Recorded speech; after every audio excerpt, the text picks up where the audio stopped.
Quick one on being treated as an individual rather than as part of a collective. Quite complicated really, and I'll try not to waffle on, but generally best pitched in the realm of low back pain, because that's often a very common thing that we see, and also people would be frustrated about many different ways in which they know people do get treatment for back pain. So the reason I say about being treated as a collective is the idea of one size fits all. Turns out one size fits no one often.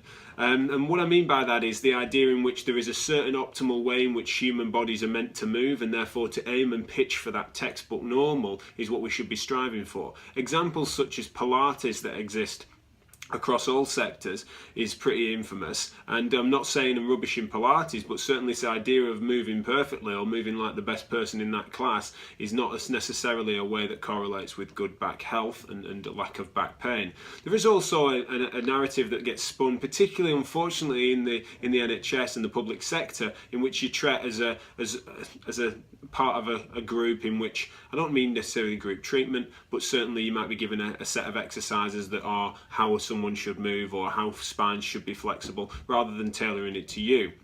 And that's sometimes a problem in that sector, but it can happen across the board.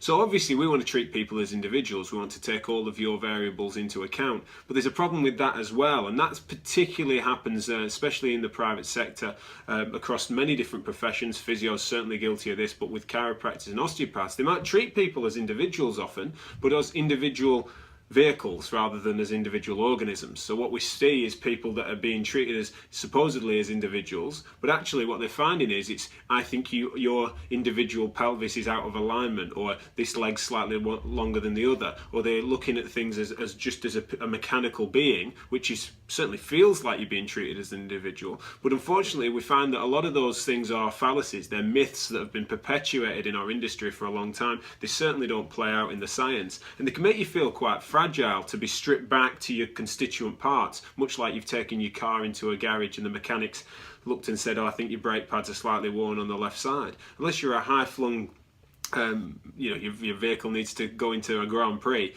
doesn't seem to matter too much. Particularly the human body is an adaptable, biologically active component organism, so we don't need to worry about that. Now, we at Choose Health obviously want to treat you as individuals, but we want to take the whole thing into account. We're not ignoring the mechanics, we're not ignoring how you move, but we care about you, we care about what you want to get back to, where you are now to where you want to be. We want to build that ladder with you, and that's what we're trying to achieve. So we'll treat you as an individual, but recognising the fact that you're more than just the component parts. We'll see you soon.